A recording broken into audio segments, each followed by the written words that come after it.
સાથ આપતા હોય, બરાબર છે? ભાઈ પીઠ બર કરવાની જરૂર છે તમારે અમારી જોડે. અમે ત્યાંથી લડીએ ત્યાંથી, બરાબર? અમે આટલા વર્ષોથી ભાજપનો સાથ સહકાર આપતા હોય, બરાબર? અને ભાજપનો સાથ સહકાર આપતા હતા, તમારા માટે લડ્યા હતા. આ બધા આપણા પરિવારના, બરાબર? બંધ કરી દે કહું છું. બંધ કરો. હા તમે શું કીધું? તારી વાઈફ ફોર્મ કેમ ભર્યું? ના પણ એ તો કરો જ, બરાબર છે? તમે મને સેટિંગ પૈસા માટે જ બોલાવ્યો, પૈસા માટે આવ્યો ના? જો મારી પાસે ચાલો ને ડોક્ટર સાહેબ ભાઈ તારા જોડે વાત નહીં કરતો મેં. શાંતિ રાખજે. પછી બે ના કરી તું.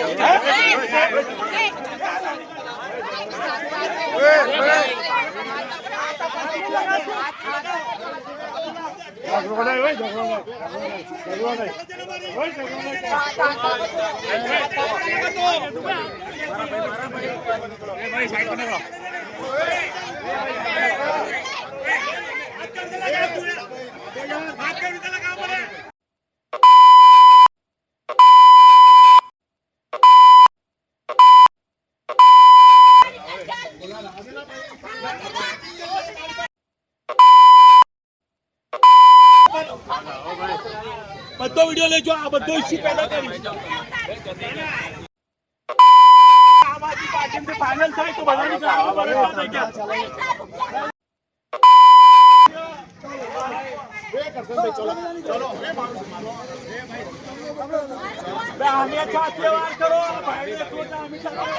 ચલો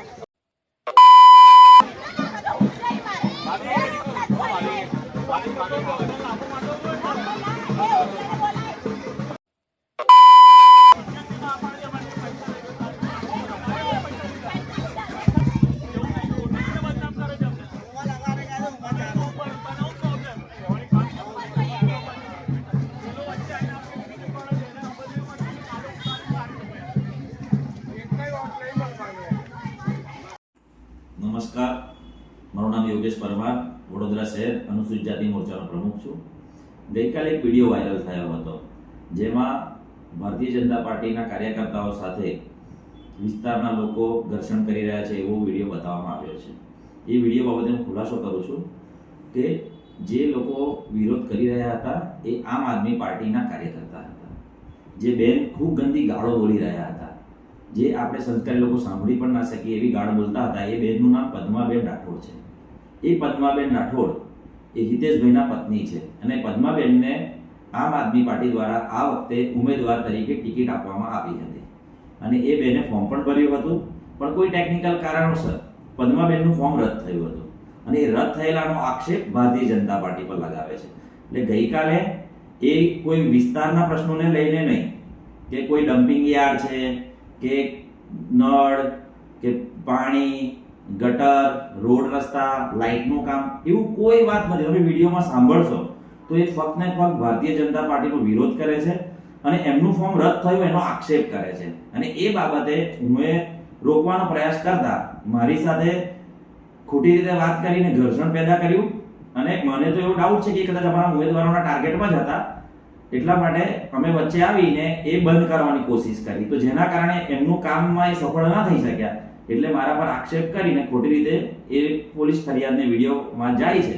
જે આપ જોઈ રહ્યા છો, આખો વિડીયો જોશો તમને ખબર પડશે કે બિલકુલ ખોટી વાત છે. હિતેશ રાઠોડ અને એમના પત્ની જે ગંદી ગાળો બોલી રહ્યા છે, ત્યાં આટલી બધી બહેનો અને બધા ભારતીય જનતા પાર્ટીના કાર્યકર્તા હતા, એમની સમક્ષ એટલી બધી ગાળો બોલી રહ્યા. 4 મિનિટનો આખો વિડીયો છે. જો તમે આખો વિડીયો જોશો તો તમને ખબર પડશે કે પહેલા ઉશ્કેરાય છે કોણ, પહેલા ધક્કો મારે છે કોણ અને આ બધું ષડયંત્ર કરે છે કોણ. અને આવું ષડયંત્ર આમ આદમી પાર્ટીના કાર્યકર્તાઓ આખા વડોદરામાં ઠેર ઠેર કરવાનો પ્રયાસ કરી રહ્યા છે. એમને ખબર છે કે ભારતીય જનતા પાર્ટી જીતવાની છે, જીત નિશ્ચિત છે, ખૂબ મોટા માર્જિનથી જીતવાની, 76 સીટો પર જીતવાની છે.